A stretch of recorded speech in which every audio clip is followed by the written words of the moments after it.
quiero dar la más cordial bienvenida desde la Dirección de Investigación de la Universidad de la Frontera, acá en Temuco, región de la Araucanía, Chile, a este seminario en Medicina Regenerativa. Para nosotros, como una universidad pública estatal, es muy importante relevar investigaciones que son tan importantes para el crecimiento investigativo, ¿cierto?, en nuestra sociedad. Tenemos a dos importantísimos investigadores con nosotros el día de hoy. Y en primer lugar también les quiero mencionar que estamos haciendo una transmisión en vivo a través de YouTube, ¿cierto?, del canal de la Vicerrectoría de Investigación y Posgrado de la Universidad de la Frontera. Así que ustedes pueden dejar en vivo, ¿cierto?, sus preguntas, sus comentarios sobre estas presentaciones. Los académicos harán una presentación entre 15 a 20 minutos y al final recogeremos sus preguntas y comentarios y se los haríamos también a los investigadores acá presentes. Tenemos con nosotros al doctor Víctor Beltrán. Él es director académico de posgrado de la Universidad de la Frontera, destacado investigador también en el área de medicina regenerativa, que nos acompaña, ¿cierto?, gentilmente. Y le doy la palabra a Víctor entonces para que haga la presentación de nuestros invitados. Muchísimas gracias y espero que disfruten de este seminario.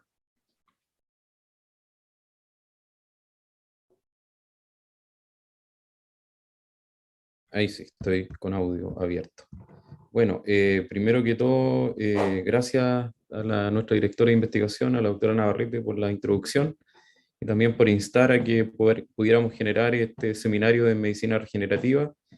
Quiero agradecer principalmente a mis dos colegas, también amigos, ¿no es cierto?, y colegas, a quienes les tengo mucho respeto también por su trayectoria en el área y por toda su línea de trabajo que han hecho con bastante, ¿no es cierto?, esfuerzo y durante muchos años. En particular, saludar, ¿no es cierto?, primero a la doctora Alejandra Chaparro. La doctora Chaparro es profesora titular de la Facultad de Odontología de la Universidad de los Andes. También está a cargo del Laboratorio de Biología Periodontal en la misma casa de estudios.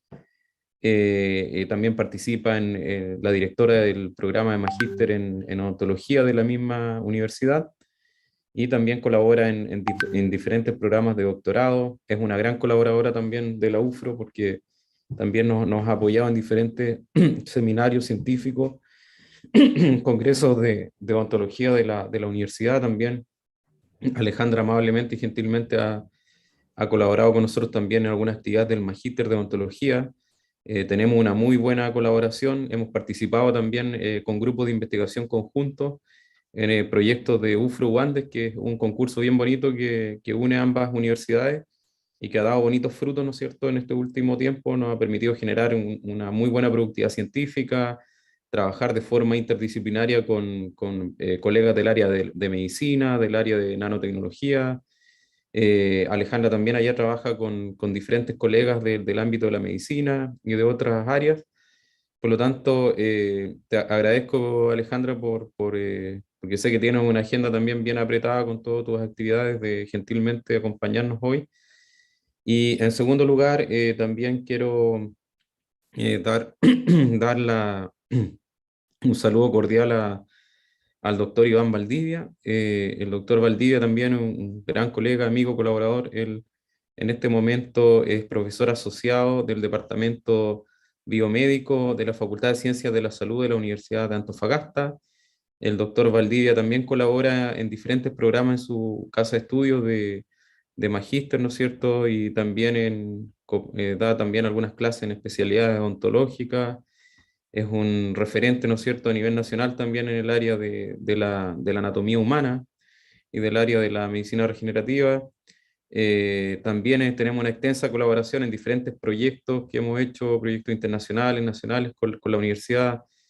También Iván participa como profesor visitante del doctorado de Ciencias Morfológicas de la Universidad de la Frontera y nos apoya también con toda su trayectoria y también se ha realizado también harta vinculación internacional con los estudiantes. Por lo tanto, a ambos colegas darles obviamente los agradecimientos por participar el día de hoy tanto a Alejandra, ¿no es cierto?, de la Universidad de los Andes y a Iván de la Universidad de Antofagasta, y obviamente darle la bienvenida, ¿no es cierto?, a este seminario. Y en primer lugar entonces dejamos la presentación del doctor Valdivia, para posteriormente sea la presentación de la doctora Alejandra Chaparro, y finalmente, ¿no es cierto?, vamos a dejar un panel ahí con la doctora Navarrete para generar, ¿no es cierto?, una mesa redonda, digamos, virtual para acoger, ¿no es cierto?, preguntas, sugerencias, comentarios, etcétera, que seguramente van a surgir de estas interesantes exposiciones de nuestros queridos colegas. Les damos la bienvenida entonces, Iván, en primer lugar, y apago mi micrófono. Gracias. Muy bien. Bueno, primero que todo, saludos a todas y todos los que están presentes escuchando. Agradecer, por supuesto, la invitación a a este, a este momento en el que se comparte una temática en la que sin duda hay mucho, mucho por hacer. De hecho, he estado varios años trabajando en el tema de la regeneración ósea y recién hace poco hice el link entre lo que es la regeneración ósea y la medicina regenerativa. Y de hecho le pude dar un lugar específico a lo que estaba haciendo dentro del ámbito de la ciencia de la salud y de la investigación. Claro, a veces uno empieza a trabajar en ciertos temas y en forma aislada empieza a desarrollarlo y en algún momento uno le empiezan a calzar todos los trabajos que uno ha hecho en un área cada vez más específica hasta que nos encontramos con esto, con la medicina regenerativa. Así que quiero agradecer a Carolina Navarrete, a Víctor Beltrán por esta invitación. También agradecer la tremenda presentación que se hizo. La verdad que yo humildemente solamente voy a compartir la visualización que he realizado durante varios años de la regeneración ósea mediante varias técnicas. Una de ellas, que es la principal, es la que voy a mostrar ahora, es la regeneración ósea visualizada mediante la microscopía electrónica de retrodispersión. Nos ha dado bastante material para publicar, para mostrar, y también en lo que se refiere al, perdón, al refinamiento de los modelos experimentales para poder visualizar justamente esta área del conocimiento. ¿Bien? Y tengo que, sin duda, comenzar con cómo yo empecé a darle un espacio, digamos, fijo a lo que estaba haciendo dentro del área del conocimiento. Y me di cuenta de que la regeneración ósea está dentro de la medicina regenerativa, que está dentro de lo que hoy se conoce como medicina translacional, ¿verdad? Con estas diferentes etapas en las que se va desarrollando el trabajo desde el laboratorio hasta los pacientes, hasta llegar a una solución a los pacientes. Y la medicina regenerativa lo implica la generación, entre otras cosas, ¿verdad?, de biomateriales. Y las características de estos biomateriales, como tal vez su nombre lo indica, es que tienen que interactuar con organismos biológicos. Por lo tanto, los biomateriales tienen que tener ciertas cualidades. Un biomaterial idealmente debe poseer biocompatibilidad, ¿ya? Entonces, si un biomaterial es ocupado para interactuar con sistemas biológicos y debe ser biocompatible, se espera que este biomaterial se incorpore al organismo biológico sin generar reacciones adversas, o dicho de otra forma, generando la menor cantidad de efectos indeseables. ¿Y cómo se prueba esto? Se prueba mediante estudios in vitro o estudios in vivo. Normalmente hay una progresión desde los estudios in vitro hacia los estudios in vivo, ¿ya? Y nosotros lo que hemos hecho en algunos trabajos con Víctor es estudiar modelos in vivo, sobre todo para hacer un uso adecuado de los modelos in vivo, que son necesarios en el proceso de la medicina translacional y la medicina regenerativa, pero hacerlo mediante la premisa de las 3 Rs, que implica en primer término el reemplazo, en la medida de que la primera R sería el reemplazo, en la medida que sea posible, hay que utilizar otros modelos, y no modelos in vivo, no modelos animales. Ahora, si se tienen que utilizar modelos animales, se pretende que estos sean experimentos refinados, Esa es la segunda R, el refinamiento, lo que implica generar metodologías que no fallan y por lo tanto con ello se ocupe, ¿verdad?, la cantidad justa, necesaria de modelos animales. Y por supuesto el refinamiento, el reemplazo, ¿verdad?, tiene que ir acompañado con toda una serie de procesos que nos van a llevar a generar esto y por supuesto nos van a permitir obtener respuestas por parte del modelo que nosotros son las que deseamos. Si se refina el experimento, evidentemente obtenemos la tercera R, que es la reducción. Y la reducción implica utilizar la menor cantidad de animales posible que nos entreguen una respuesta que sea científicamente válida. Entonces los biomateriales, dentro de este grupo de biomateriales que se ocupan para muchas cosas, que tienen que tomar contacto con organismos biológicos, con organismos vivos, que tienen que generar una respuesta lo más adecuada posible y por supuesto tener una acción terapéutica, están los materiales de regeneración ósea. Y esto en general no ha cambiado mucho, son los tipos de materiales que podemos encontrar en regeneración ósea. Se habla de un autoinjerto que es más bien, no es la generación de un biomaterial, es la utilización del mismo hueso del paciente y tiene las ventajas de ser considerado aún como el gold standard o el estándar de oro, ¿verdad? El mejor elemento utilizado para la regeneración ósea por varias características. Algunos discuten esto, otros lo mantienen. Luego tenemos los aloinjertos, que es hueso homólogo que se utiliza, ¿verdad?, previo tratamiento, un tratamiento bastante complejo, tejido óseo de otro ser humano. Esto en algunos países está prohibido. Los senoinjertos, que hablan de el uso de injertos obtenidos mediante procesamiento de tejido óseo, pero de otro animal. Y los injertos aloplásticos, que estos son los que tal vez más, debido a la prohibición y a los problemas de ético-morales que tiene la utilización de otro ser vivo, digamos, han logrado un gran impacto en el mercado, que son los injertos aloplásticos, que se desarrollan 100% en un laboratorio.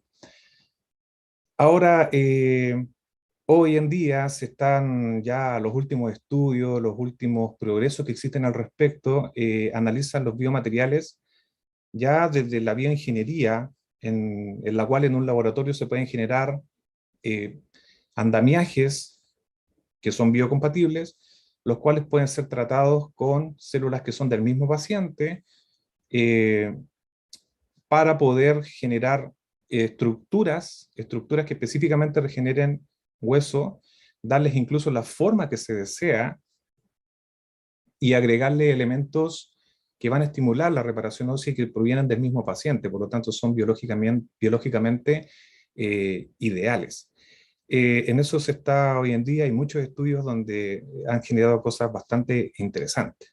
Bien, entonces todo este contexto se los cuento porque nosotros lo que vamos a ver ahora es una visualización respecto justamente a cómo se ve la regeneración ósea cuando se estudia mediante una técnica que es la microscopía electrónica de retrodispersión, ¿ya? Y lo vamos a hacer con materiales que fundamentalmente se utilizan en odontología. Y vamos a ir explicando uno por uno en el tiempo que tenemos. Primero, el uso de la microscopía electrónica de retrodispersión es un instrumento que es bastante antiguo, pero que ha ido progresando. Y lo que se ocupa, o lo que ocupamos nosotros fundamentalmente, es el estudio mediante el backscattering. Electrones retrodispersados que nos entregan una imagen que es en escala de grises, que nos permite evaluar y cuantificar los elementos de la estructura ósea, que nos permite concluir si el hueso que se está formando es de la calidad adecuada o no. Y para ello se requiere una preparación de muestra que es diferente a lo que se hace tradicionalmente para el estudio histológico de muestras, que es mediante la inclusión de muestras en parafina. Claro, como estamos hablando de una estructura ósea, los procesos para inclusión en parafina implica descalcificación, procesos que son largos, procesos que no siempre son exitosos, y cuando las muestras son de un tamaño importante, fracasan porque la descalcificación no es homogénea y para obtener un corte histológico adecuado, muchas veces hay que sacrificar gran cantidad de muestras para obtener un par de histologías, de placas histológicas buenas. Además, tiene otro problema. Si nosotros vamos a estudiar un biomaterial que implica, por ejemplo, alguna muestra que tiene algún metal, por ejemplo, en odontología se estudian mucho las muestras con titanio, entonces también hay un problema porque no se puede eliminar el elemento metálico y por lo tanto la única opción es esta, que es incluirla en plástico, incluirla en unas resinas que son bastante específicas, resinas que tienen moléculas que son muy pequeñas, polímeros conformados de moléculas muy pequeñas que incluso pueden penetrar las membranas celulares.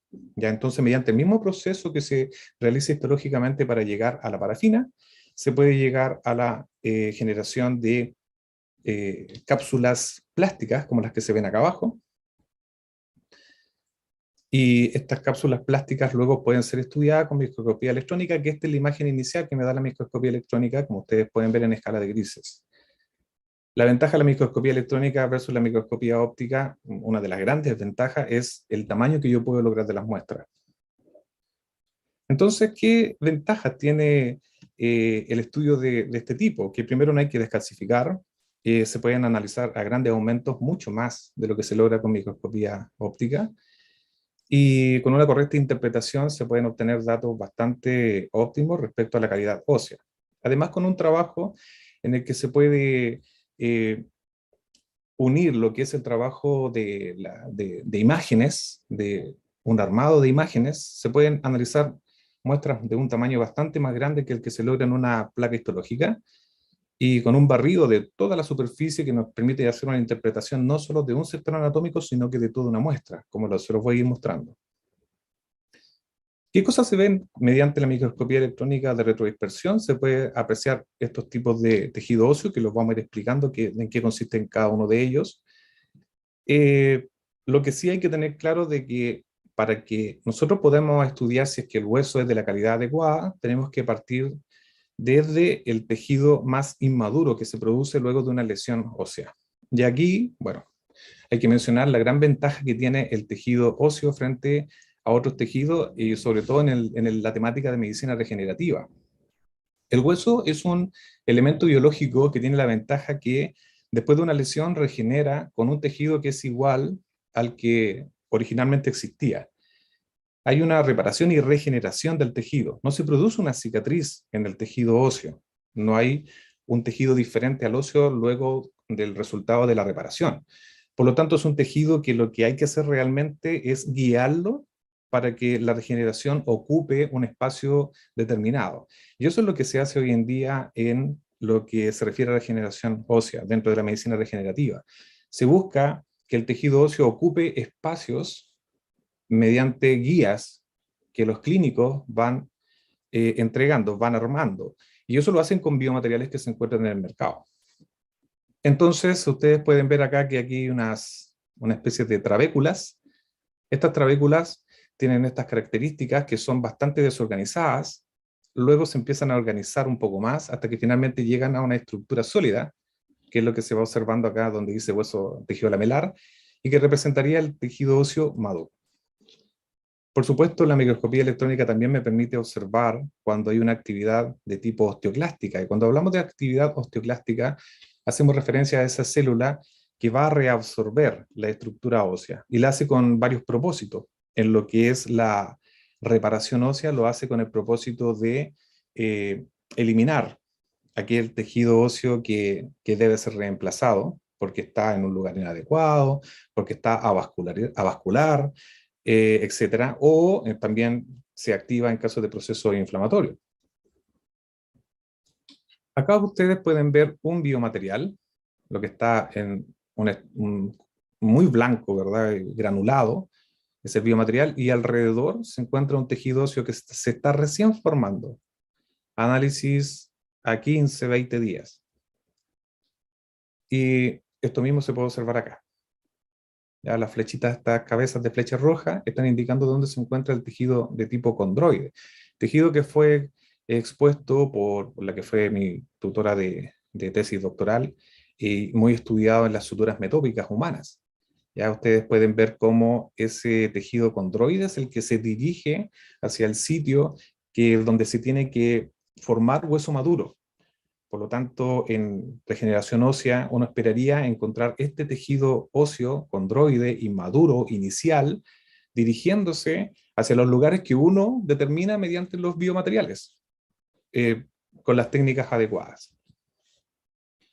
Acá tenemos un tejido de tipo fibroreticular, un tejido con unas celdillas, que aquí se pueden ver estas celditas que se ven, se representan sitios donde hay células. Claro está que aquí no podemos ver células, solamente vemos estructura ósea. Es una apreciación de la distribución más bien del tejido inorgánico, no así del orgánico, pero los espacios que se observan acá son espacios vasculares. Claramente y anatómicamente, un espacio vascular en el tejido óseo se va a observar como un espacio más bien regular, con formación concéntrica a su alrededor de tejido óseo, que es lo clásico, como se puede observar acá también en el tejido lamelar, tejido maduro. ¿Ya? En los espacios vasculares, producto de la dilatación permanente de las arterias, suelen dejar este rastro, ¿no? Dejan rastros de forma circular u ovoidea, bastante regulares, producto de esta acción arterial. Entonces, también hay otros estudios. Este es un estudio donde, mediante técnicas en las cuales hacen como una especie de marcaje de las estructuras vasculares, y después hacen un barrido, no retrodispersión, sino que barrido de imágenes mediante barrido de microscopía electrónica, se pueden observar también los vasos. ¿ven? Entonces estos vasos sanguíneos son los que en la foto anterior se observan como zonas circulares u ovoideas. En algunos casos se observan de esta forma, irregulares, pero claro, es porque los vasos también tienden a ser sinuosos y dejan estas marcas.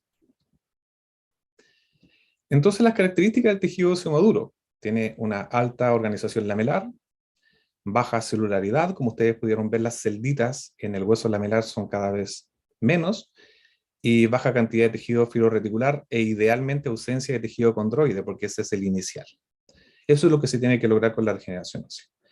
Bien, entonces, acá les quiero mostrar otra ventaja que tiene la microscopía electrónica de retrodispersión. Si ustedes ven, esta es una imagen de una articulación temporomandibular, microscopía electrónica de una articulación temporomandibular, pero para poder lograr esto, se tuvo que hacer un armado de varias fotos de microscopía electrónica de retrodispersión con un aumento determinado. Y acá ustedes pueden ver que esto que ustedes observan acá es exactamente esto que está aquí. Bien, entonces, para que ustedes puedan apreciar el potencial de la microscopía electrónica de retrodispersión, esta imagen está armada con varias imágenes con un aumento bastante amplio. Al hacer el armado con software fotográfico, se puede apreciar en términos generales lo que está sucediendo con la estructura ósea.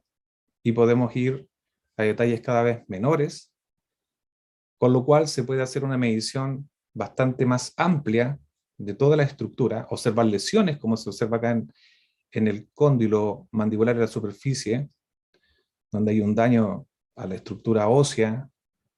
Se observan ahí círculos que representan espacios de tejido condroide que se están calcificando.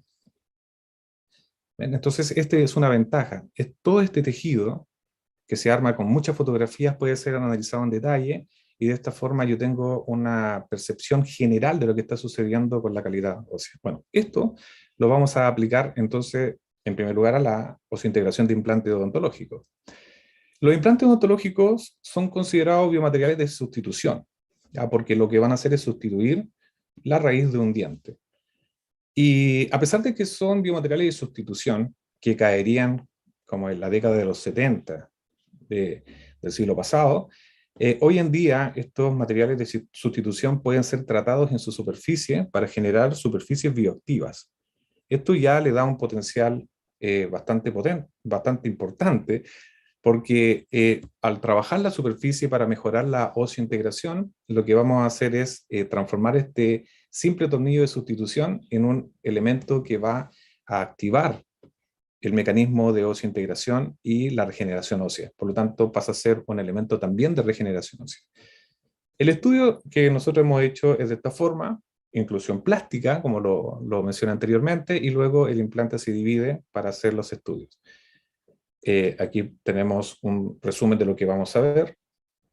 Luego, lo que les mencioné anteriormente, se obtienen varias fotos, y luego estas fotos se pueden armar para generar una sola estructura que vamos a analizar en forma integral. Por lo tanto, acá yo puedo hacer un recuento de todos los tejidos que se mencionaron anteriormente, de los vasos sanguíneos, y llegar a una conclusión de respecto a si el tejido óseo que se está formando en relación con en este caso con la superficie del implante de titanio, tiene la calidad ósea adecuada, y esto se puede comparar con otros implantes, por ejemplo. Acá podemos ver un acercamiento de lo que pasa en el espacio entre las espiras de metal, y ustedes pueden ver acá varias cosas de las que se mencionaron anteriormente. Podemos ver eh, lamelas bien organizadas. Sin embargo, también podemos observar alguna actividad osteoclástica, porque esto no deja de ser un proceso mecánico dinámico. No deja de ser dinámico porque el implante de alguna forma también genera una compresión sobre la estructura ósea, y por lo tanto va estimulando los elementos celulares que se encuentran en ella. Bien. Ahora les voy a mostrar un hallazgo que en algún momento nos tocó ver en un experimento en el que se utilizó como modelo de estudio el cerdo.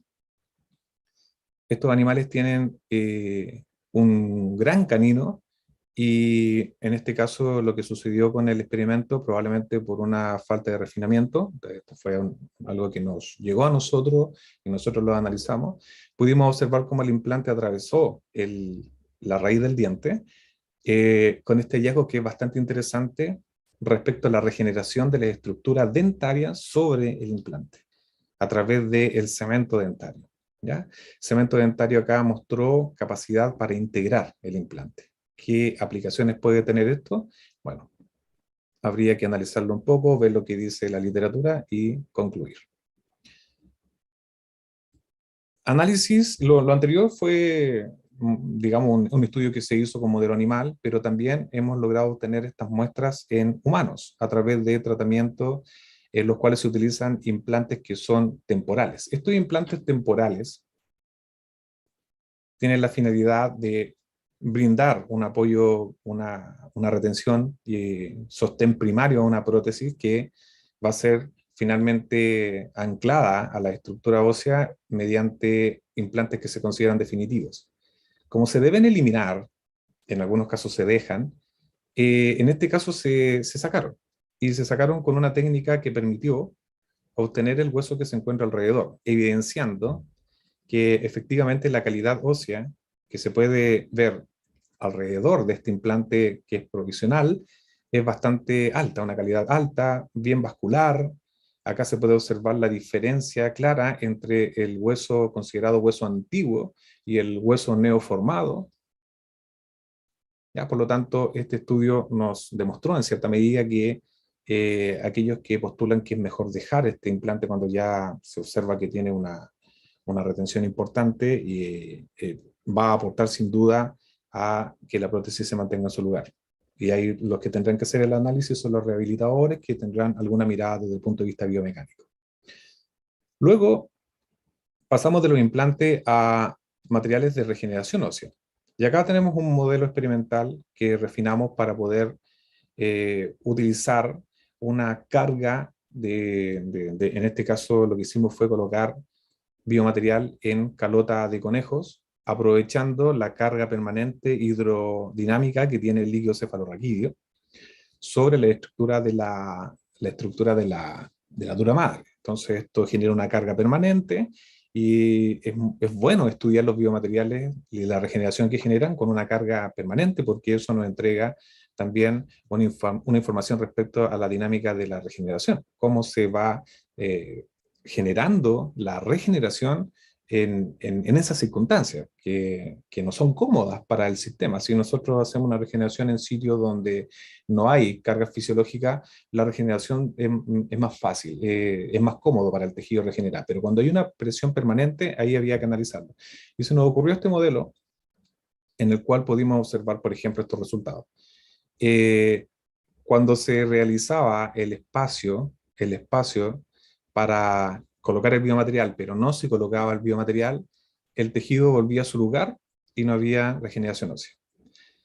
Acá se puede observar, cuando esto es microscopía electrónica retrodispersión, esta es la misma muestra con inclusión plástica que se está en fondo con una tinción especial, que también se puede realizar, y acá con microscopía electrónica retrodispersión. Entonces ustedes pueden ver acá que efectivamente en un lado se colocó el biomaterial y el biomaterial fue capaz de regenerar tejido óseo y mantenerlo en su lugar a pesar de esta presión hidrodinámica.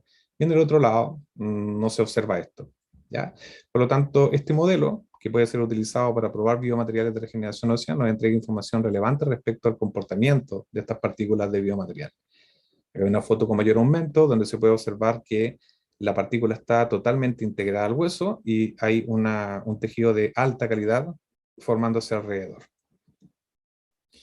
En este otro modelo, algo similar, y también lo mismo, y voy a destacar de este modelo en particular que se utilizó en un lado hueso autólogo, el gold standard. Si ustedes se dan cuenta, estas partículas de tejido autólogo fueron destacadas en este punto, para que ustedes vean que también forman un andamiaje para la formación de tejido nuevo. Es bastante gentil consigo mismo el hueso cuando se coloca como biomaterial. ¿Ya? Pero no tuvo mucho que envidiarle el otro lado, donde se utilizó el biomaterial, con la excepción de esta pequeña trabécula que aparentemente se tiene que haber desprendido, o nosotros seguramente en la generación del defecto la introdujimos. Acá hay una pequeña partícula ósea que sirve también como andamiaje y que logró unir varias partículas biomaterial. ¿Ya? Bueno, siempre he sabido de que la mezcla entre biomateriales y hueso autólogo es exitosa.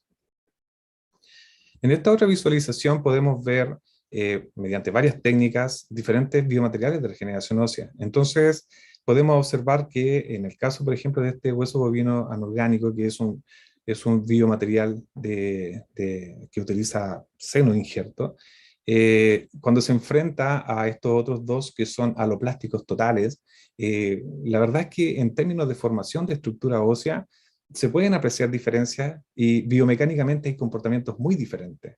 Esta es una estructura más cercana a la biológica real, por lo tanto más flexible, pero también deja poco espacio para la formación de nuevos huesos. Esta de acá es una estructura que se va desintegrando en la medida que se va el hueso regenerando, pero también deja muchos espacios donde hay una rigidez que es mayor a la del tejido nativo. Consecuentemente, biomecánicamente es diferente, y lo mismo pasa en este otro biomaterial. Son todos aspectos que se deben analizar a la hora de utilizar un biomaterial, ¿ya? Esto va a entregarnos información relevante de cómo tenemos que nosotros elegir el biomaterial a utilizar.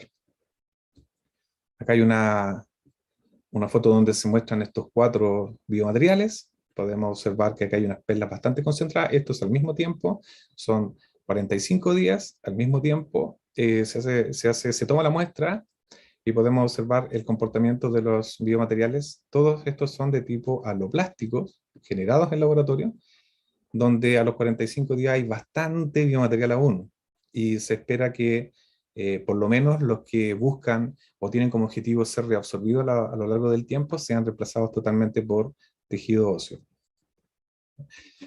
Luego, como lo anterior fue mostrado en modelo animal, pero también tenemos muestras en modelos humanos. Lo mismo, cuando se genera la regeneración ósea alveolar mediante biomateriales, ya sea de los tipos que mencionamos, aloplásticos fundamentalmente, en el momento que se quiere colocar, por ejemplo, un implante odontológico, se debe crear el espacio biológico para el implante, para la recepción del implante. Es el momento en el cual entonces se puede tomar una muestra. Y nosotros tomamos muestras de pacientes que se iban a colocar un implante en el sitio que había sido regenerado previamente, y encontramos esto. Encontramos las partículas de biomaterial después de bastante tiempo, aún presentes. Estas partículas suelen generar al implante una fijación mayor, biomecánicamente digamos, permiten una fijación del implante y una fuerza de retención que es deseable. Hay una hay una cantidad de fuerza que el implante cuando se instala genera en el momento de su instalación una posibilidad incluso de carga inmediata. Entonces, todo esto puede ser coadyuvado, en este caso, por los biomateriales. En este caso, por ejemplo, el biomaterial no tuvo un tan buen comportamiento, y en este otro caso, al revés. En este otro caso se ve una regeneración del hueso bastante buena y algunos rastros de biomaterial, que nos está señalando de que este biomaterial permanece aún durante un buen tiempo en la estructura, y cuando se coloca el implante, entonces el implante odontológico va a tomar contacto con este biomaterial, y este biomaterial le va a servir para que el implante se fije en su sector anatómico donde es colocado, y le ofrezca una retención y un soporte adecuado, una fuerza que permita incluso generarles cargas inmediatas. Acá pueden ver el biomaterial, cómo se mantuvo en su lugar, cómo es rodeado totalmente por la estructura ósea, que es una histología de lo mismo, donde podemos observar la calidad de la estructura ósea, que es bastante alta.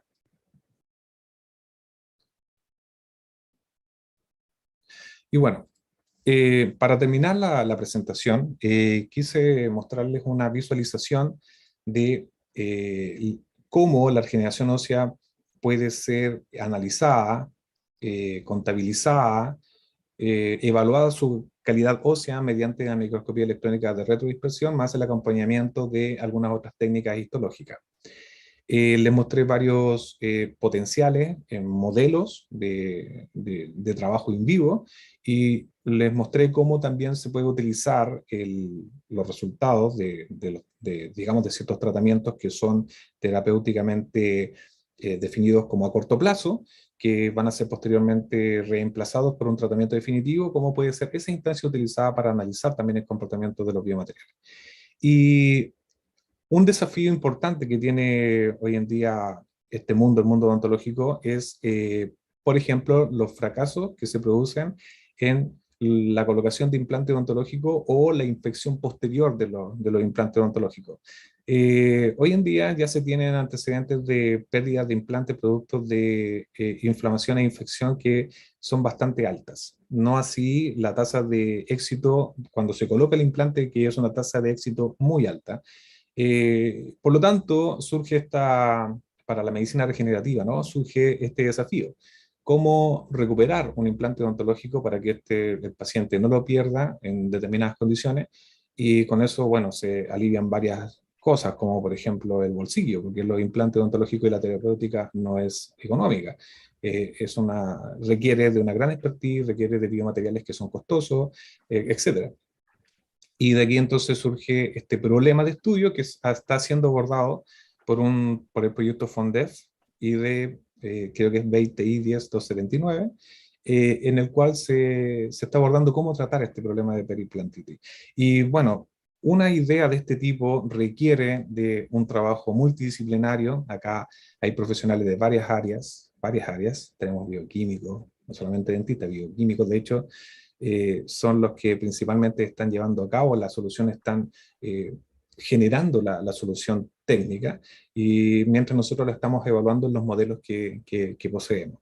La colaboración internacional sin duda es tremendamente importante, y por supuesto la colaboración de las empresas que confían en que esta solución, digamos, competitivamente, también puede ayudarles a ellos.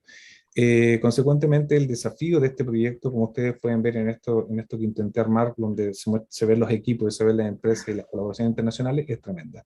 Para poder llevar un proyecto de este tipo en solamente 2 años se requiere mucha colaboración.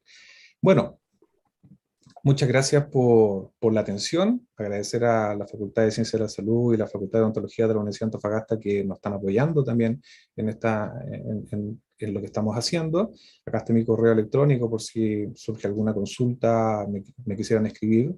Quiero agradecer también particularmente al CEMIC, que nos permite desarrollar, refinar la experimentación. Gracias al doctor Mariano del Sol por prestarnos las instalaciones y de esa forma poder trabajar allí. Gracias al pequeño equipo de trabajo que siempre están acompañándolo a congresos y situaciones sociales, digamos, donde se muestran resultados, el equipo que se está armando para este trabajo del FONDEF.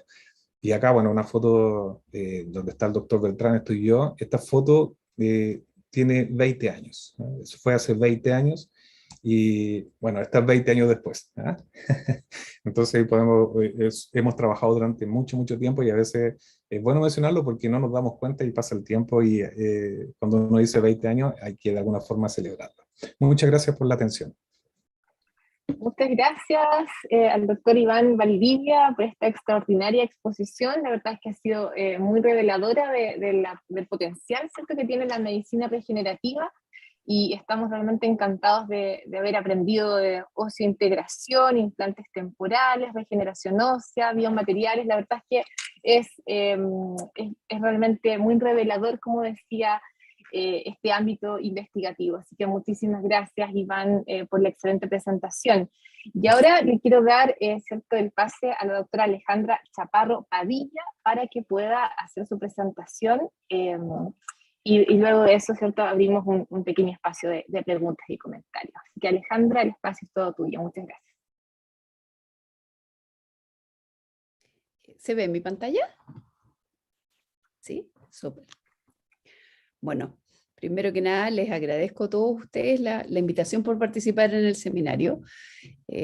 Nosotros nos conocimos con Víctor, no hace 20 años, pero ya vamos sumando años, no voy a decir cuánto, pero nos conocimos a raíz de precisamente de este convenio que hay entre la Universidad de los Andes y la Universidad de la Frontera, para establecer redes de colaboración y de investigación, y nos hemos ganado un par de veces, o 3 tal vez, 2 yo creo, este proyecto de investigación que se llama Inicia tu Idea.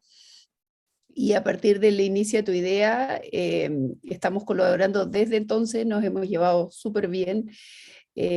Así que creo que ha sido una muy buena instancia entre ambas universidades, y actualmente estamos colaborando en el proyecto FONDEF, del cual Víctor es investigador responsable. Así que gracias a las 2 universidades por inventar este tipo de instancias, por generarlas, porque no solo hemos sido buenos colaboradores, sino que también somos buenos amigos y partners.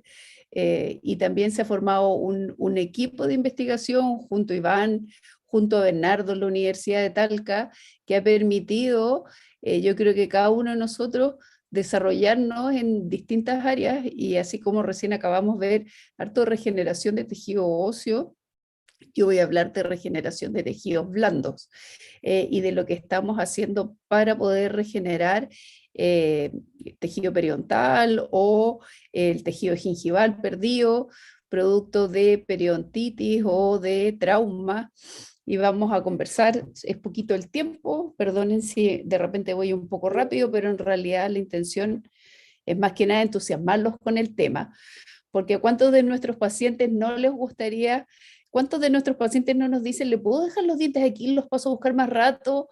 ¿O por qué los dientes definitivos no son como los dientes de leche y se caen y vuelven a salir y nos vuelven a salir y nos vuelven a salir, así como, o tenemos 3 corridas de dientes como los tiburones y pierdo uno y me aparece otro? Entonces, todo eso conlleva este gran anhelo que tiene la especie humana y que nos gustaría que nos pasara a nosotros, igual como les pasa a las estrellas de mar o a las colas de las lagartijas, que si perdemos alguna parte nuestra, nos gustaría que se regenerara.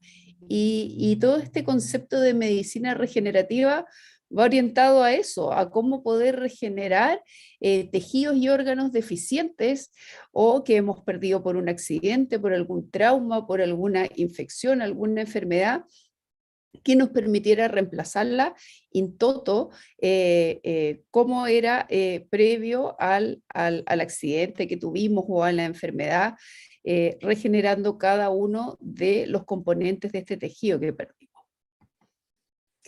Y con respecto a los tejidos periodontales, bueno, este es un tema que se habla, si se fijan acá, desde el año más o menos 1985, 1990, donde nace este concepto que se llama regeneración tisular guiada, y en el cual nosotros tenemos que regenerar un tejido que no es fácil de regenerar, porque involucra tejido óseo, involucra el ligamento periodontal, que son todas estas fibras que conectan al diente con el hueso, y además tenemos que regenerar el tejido conectivo perdido. Entonces, dentro de un mismo compartimento, y además es un compartimento que está expuesto al medio oral, y el cual nosotros sabemos, la boca está llena de bacterias, tenemos un desafío enorme para tratar de regenerar estos 3 tejidos que se pierden producto de una enfermedad muy prevalente en la población,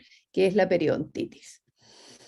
Y como conclusión de todos estos inicios, principalmente por el doctor Gottlob, y este concepto de regeneración tisular guiada, es que nacen las membranas, que ahora las conocemos como matrices.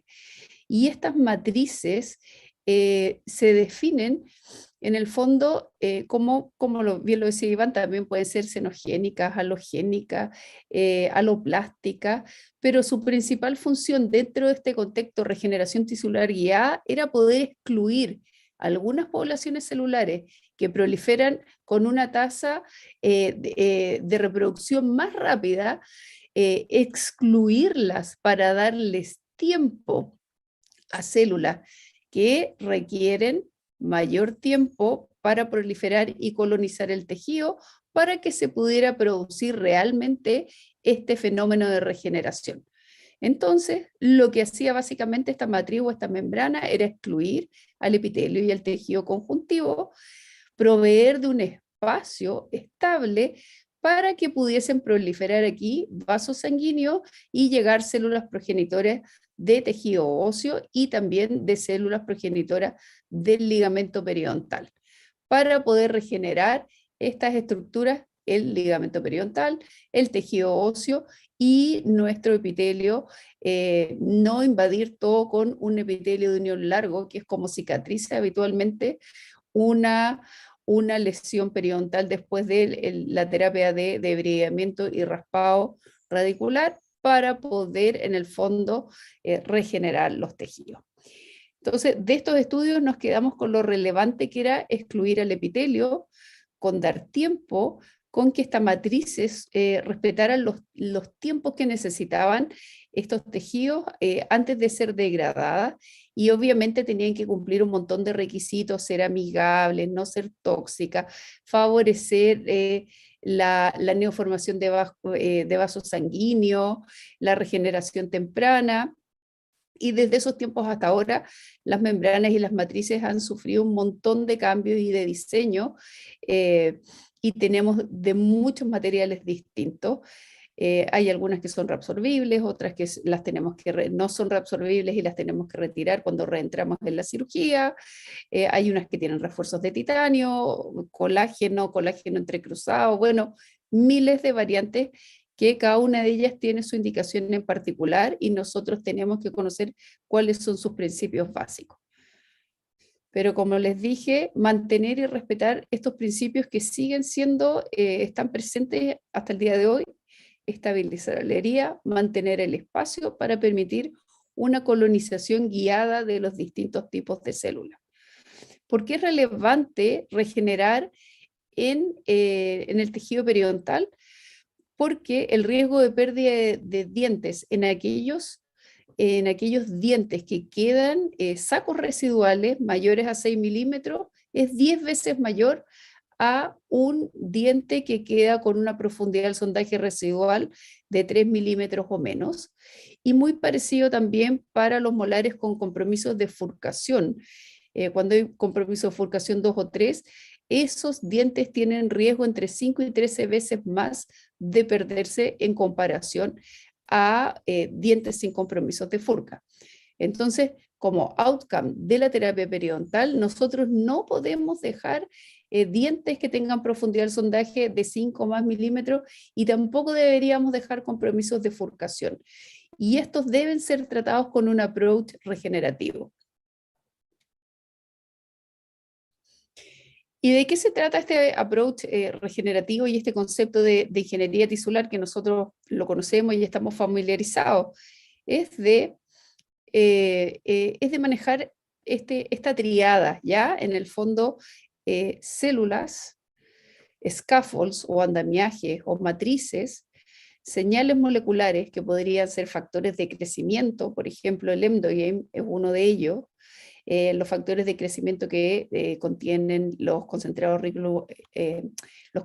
plaquetarios, otros de ellos, para proveer en el fondo de un espacio en el cual estas células puedan colonizar, un espacio estable, no infectado, en el cual puedan migrar las células y se puedan formar nuevos vasos sanguíneos. Y eso es todo lo que viene de la mano de esta rama de la medicina regenerativa asociada a la ingeniería tisular. Y en este sentido se manejan distintas estrategias para acelerar la regeneración y pueden ser terapias celulares, terapias libres de células. Nosotros podemos expandir las células en el laboratorio y utilizar terapias halogénicas o autólogas, expandiendo y diferenciando células para poder después luego incorporarlas a alguna matriz, a algún scaffold o andamiaje e integrarlo en nuestro tejido que nosotros queremos regenerar. Y eso es el concepto a grandes rasgos de la terapia celular, o también podríamos proveer de otra estrategia que se llama cell homing, en la cual nosotros podríamos tratar de reclutar nuestras propias células progenitoras que tenemos en nuestros tejidos mediante algún tipo de quimioquina o de señal tisular que fuera de factores de crecimiento, que fueran señales que reclutan estas células de tipo progenitora que tenemos en nuestros tejidos o que están en la circulación, para promover un ambiente favorable que propenda a la regeneración de los tejidos. Entonces esas son dos tipos de estrategias: o reclutar las que yo tengo y tener un ambiente favorable, o expandir en el laboratorio y diferenciar células para utilizarlas con los fines regenerativos que nosotros necesitemos. Y en este sentido, en el mundo nuestro de la odontología, me imagino que junto con la traumatología es donde mayor expansión de biomateriales y de técnicas estamos utilizando para poder regenerar tejido. Incluso todo este boom que hay en relación a la impresión 3D con biomateriales, en la cual podríamos desarrollar scaffold y andamiajes customizados que reprodujeran la anatomía del defecto que se ha perdido, y estos scaffold customizados los podríamos cargar con algún tipo de factores de crecimiento o algún tipo de célula en los cuales logremos nuestro objetivo, que es regenerar estos tejidos que se han perdido.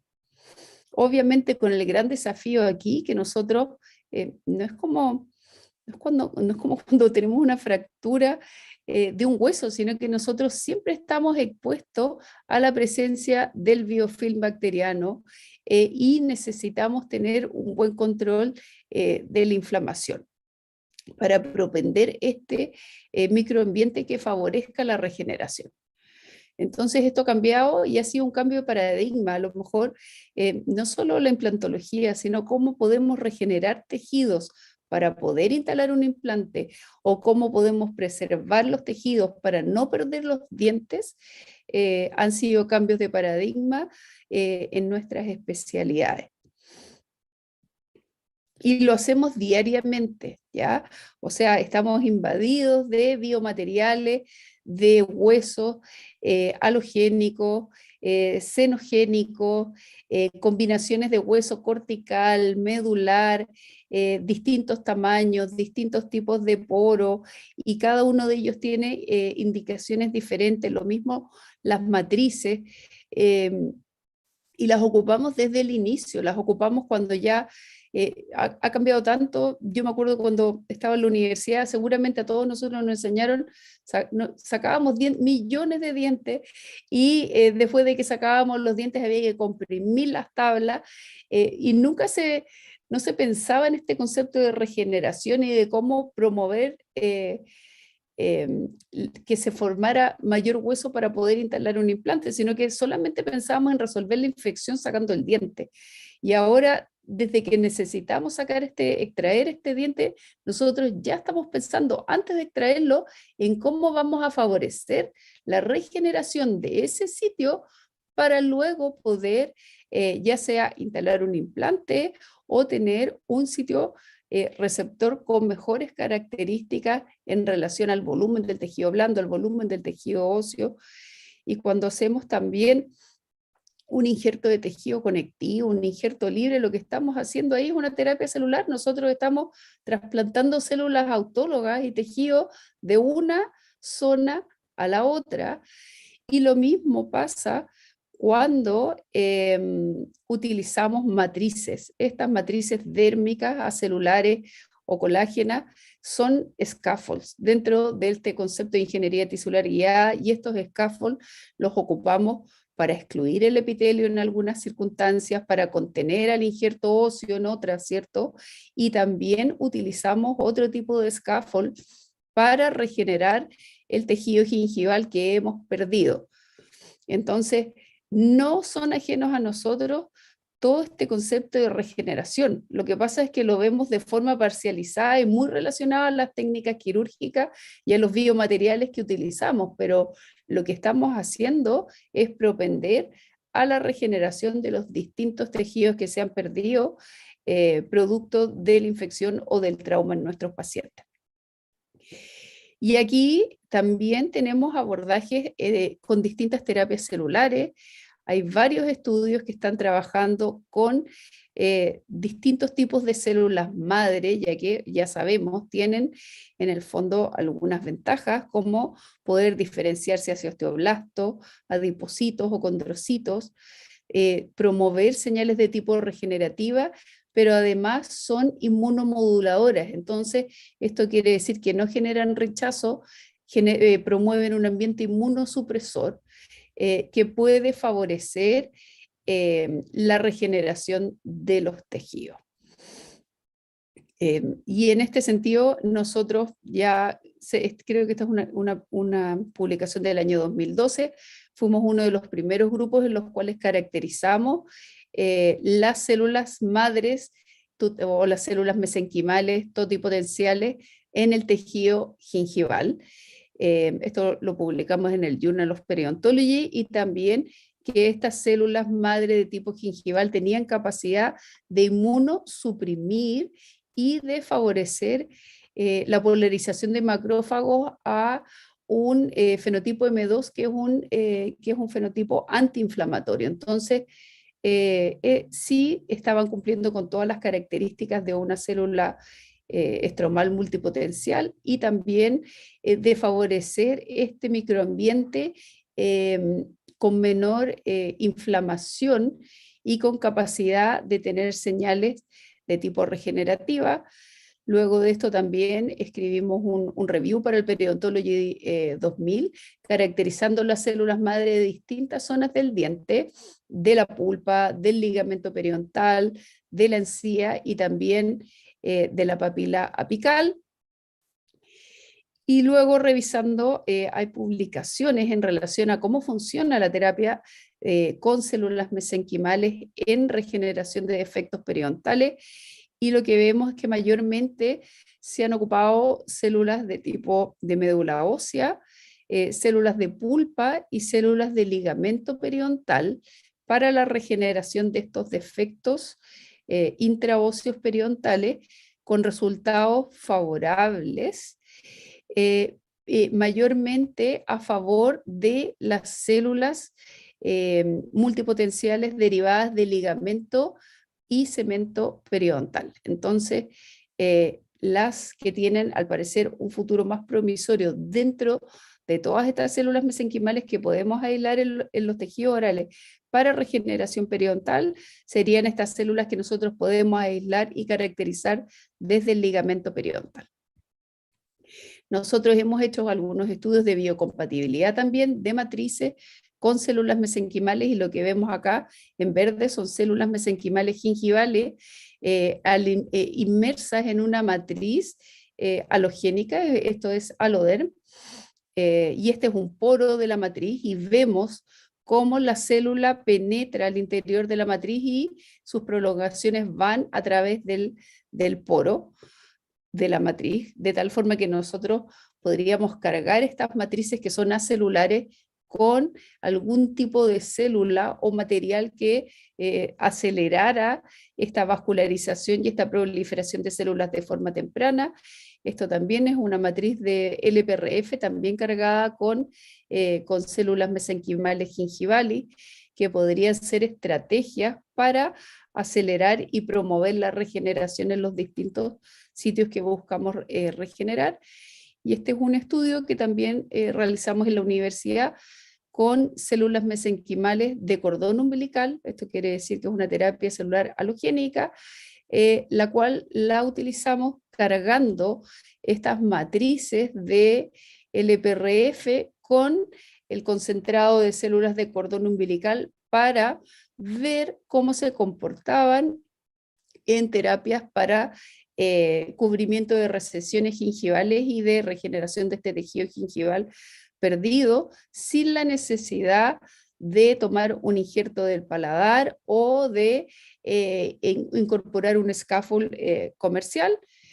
Y lo que vimos fueron resultados bastante bonitos y de forma, si se fijan, bien mínimamente invasiva. Aquí está los antes y después, antes y después, antes y después, y aquí. Y lo que vimos es que sí logramos en el fondo cubrir estas recesiones gingival utilizando esta matriz de PRF cargada con células mesenquimales de cordón umbilical.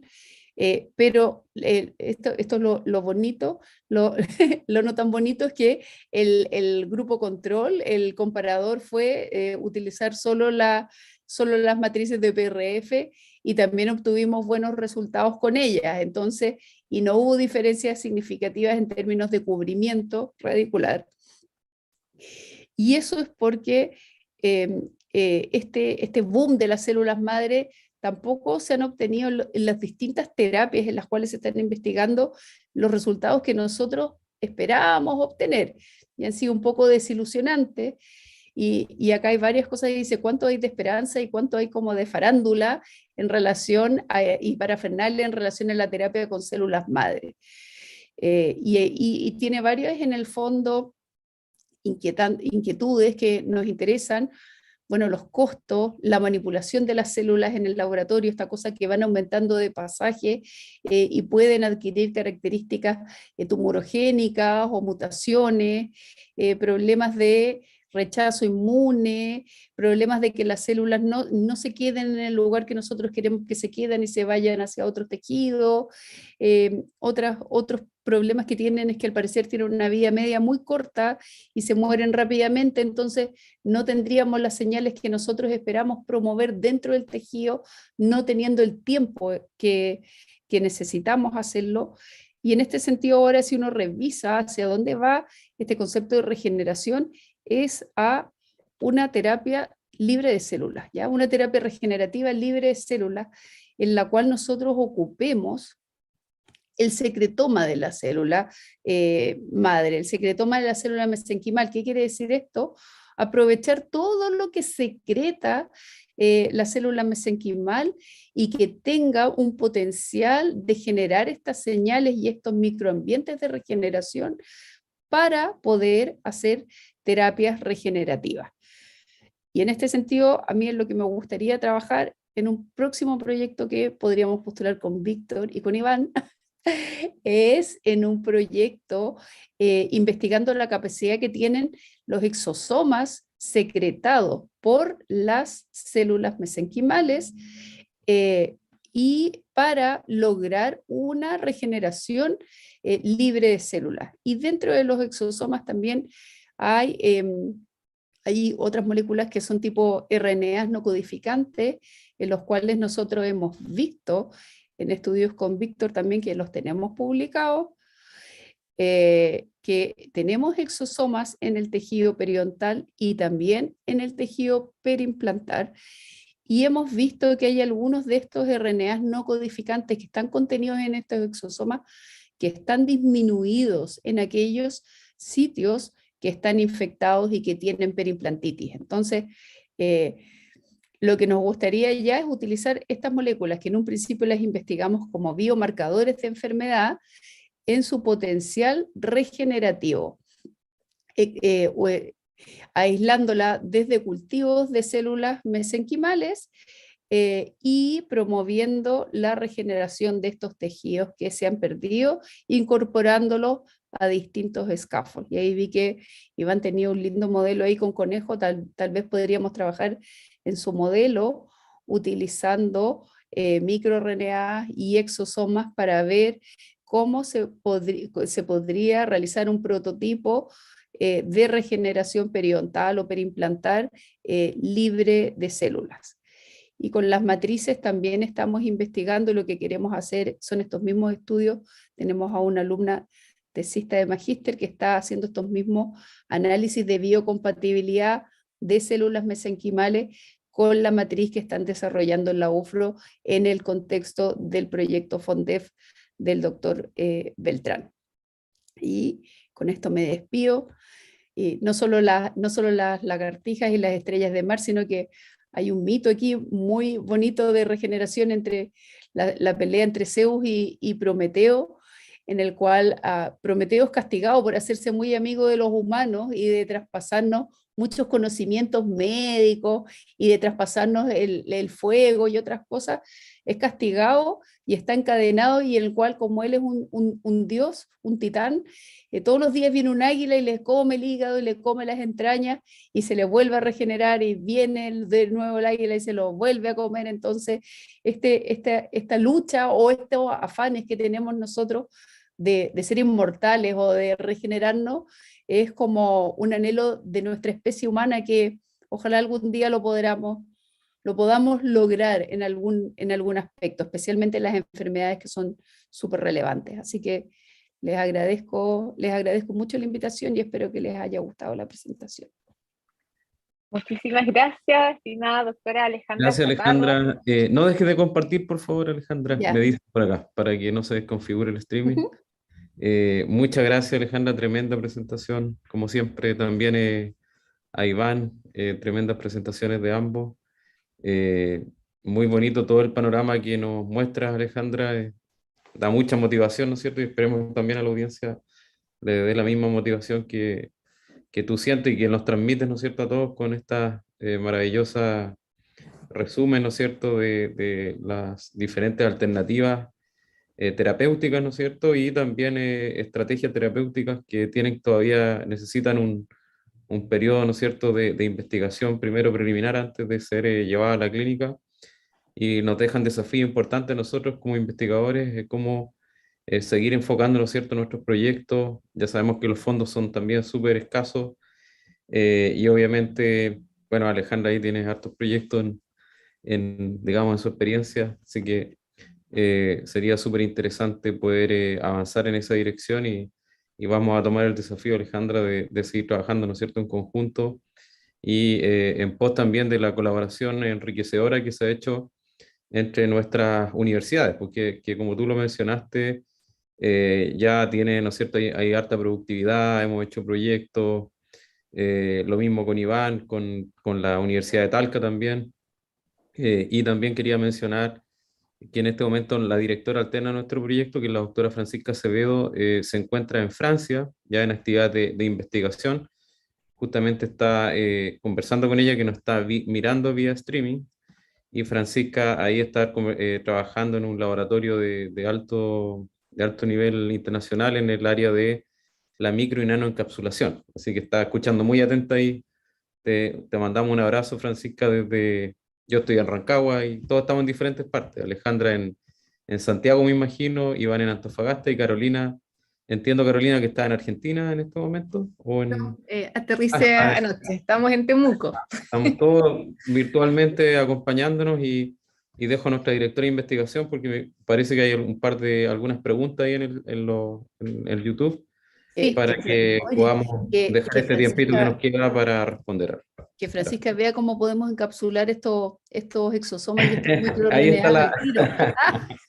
Le dejamos esa para tarea. regeneración de Francisca, tejido, una tareita. está ahí en Francia, seguramente va a estar anotando ahí. Nos está mandando muchos mensajes también de apoyo desde la distancia. Y obviamente tenemos pendiente también un próximo seminario del FONDEP. Probablemente ahí lo vamos a hacer quizás en la Universidad de los Andes. Desde ya, Alejandra, ahí te vamos a invitar, ¿no es cierto?, a hacerlo allá en Santiago. Y ahí obviamente vamos a invitar a todas nuestras colegas del área de nanotecnología, Francisca, ¿no es cierto?, que lidera esa área, también Claudia Sangüesa y todo el grupo de colegas también que hemos hecho un trabajo interdisciplinario súper bonito en el contexto de este FONDEF, que les agradezco que lo hayan también mencionado. Carolina, te Muchas dejo. gracias, Víctor.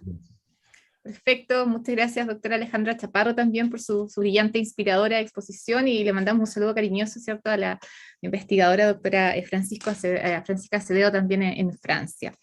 Muy bien, yo voy a leer algunas preguntas, porque la verdad es que estamos bien pasados en tiempo. Hay saludos de Pedro Aravena Torres, dice: gracias, doctor Valdivia y equipo, por su trabajo. Consulta: usted expuso que el uso de biomateriales como relleno retiene mecánicamente el implante, ¿cierto? Un momentito, que acá viene, ¿no? Pero, ¿qué sucede a largo plazo, considerando que no es un hueso biológico, sino que es solo mineral? Saludos desde Valdivia, Pedro Aravena. Bien, gracias Pedro por la pregunta. Pedro también, un colega que también es un investigador bastante bueno e importante, y le gusta también la temática de regeneración ósea, de implante. Por lo tanto, su pregunta, bueno, desliza también un problema que tal vez se pueda responder quizá utilizando el ejemplo que dio Alejandra de Prometeos y Zeus. ¿Por qué? Porque resulta de que cuando se coloca el implante y en el nicho, en el lugar donde se coloca el implante, no solamente hay tejido óseo, sino que hay partículas de biomaterial. Y si le agregamos que este biomaterial es un biomaterial muy mineral, con mucho tejido o componente inorgánico, más que orgánicos, entonces el comportamiento biomecánico de esas partículas es muy diferente al del tejido óseo, ¿ya? El tejido óseo, por el hecho de ser un componente, tener componentes orgánicos e inorgánicos, es más flexible. El biomaterial es prácticamente, sobre todo los aloplásticos, son de un componente más bien inorgánico, entonces son más frágiles. Entonces, ¿por qué el ejemplo de Alejandra me sirve? Porque cuando el implante se coloca, en principio va a lograr una retención con una estabilidad alta, que probablemente se debe a que cuando se coloca el implante, como es un tornillo, ¿verdad? Hay que pensar que este tornillo se va atornillando, va acomodándose a la estructura ósea, y entre medio de esa estructura ósea también hay partículas de este biomaterial. Entonces, parte de esa retención primaria, de esa estabilidad primaria, la logra gracias a esta mezcla. El peligro está que cuando se carga el implante, obviamente el elemento más frágil, más inorgánico, se puede fracturar. Pero cuando se fractura, le da la posibilidad al sistema que vuelva a regenerar alrededor de esa partícula. Si eventualmente más adelante sube otra carga y se vuelve a fracturar, nuevamente se va a regenerar. Entonces, claro, lo que deberíamos esperar es que si el tejido que está regenerado con biomaterial es más tejido óseo que partículas de biomaterial, entonces estas microfracturas que se pueden producir en las partículas de biomaterial no van a tener un efecto sobre la estabilidad del implante, y le van a dar la oportunidad al hueso para que se pueda regenerar alrededor de esa partícula fracturada, recuperando la estabilidad, lo cual es un proceso bastante rápido si no hay inflamación, porque lo que estamos haciendo es simplemente mover las estructuras, digamos, estamos moviendo partículas de biomaterial dentro de la estructura ósea. No hay un componente inflamatorio infeccioso o un componente traumático de alto nivel o muy grande, es pequeño. Entonces eso deberíamos esperar. Ahora, por supuesto, si es que hay muchas partículas de biomaterial, que esto en la clínica me han relatado que sucede, Aparentemente el implante logra una estabilidad importante al principio, que incluso es tentador inmediatamente colocarle un sistema protésico y cargarlo con la masticación natural de las personas. Pero si hay muchas partículas de biomaterial en relación al tejido óseo que es más flexible, entonces probablemente la fractura que se va a generar del componente este frágil va a comprometer en forma crítica la estabilidad del implante. Y bueno, y eso implicaría la pérdida del implante. Entonces ahí mencioné los dos extremos. Mencioné un extremo donde tenemos pocas partículas que efectivamente se pueden fracturar frente a la presión que puede ejercer el implante en el nicho en el que está colocado, con las cargas masticatorias. Y por otro lado en este lado, digamos, son pocas las partículas, por lo tanto no ofrecen un peligro, pero en este otro lado tenemos muchas partículas que sí ofrecen un peligro de pérdida del implante y tenemos todo ese rango. Es un desafío estudiar esto, es un desafío porque habría que generar modelos en los cuales podamos ver hasta qué punto las partículas de biomaterial aloplástico que tienen un proceso de reabsorción lento, como por ejemplo son las partículas de hidroxiapatita, que pueden estar mucho tiempo, años ahí en el tejido óseo, rodeado de un hueso que biomecánicamente es muy diferente. Habría que empezar a estudiar cuál es el efecto a largo plazo, pero ese es el escenario teórico que enfrentaría un implante que está en contacto con una partícula biomaterial que es totalmente frágil, rodeada de un tejido que es más flexible. ¿Ya? Se puede regenerar, romper, regenerar, romper, como el hígado de Prometeus, o eventualmente romper todo y finalmente desarmarse.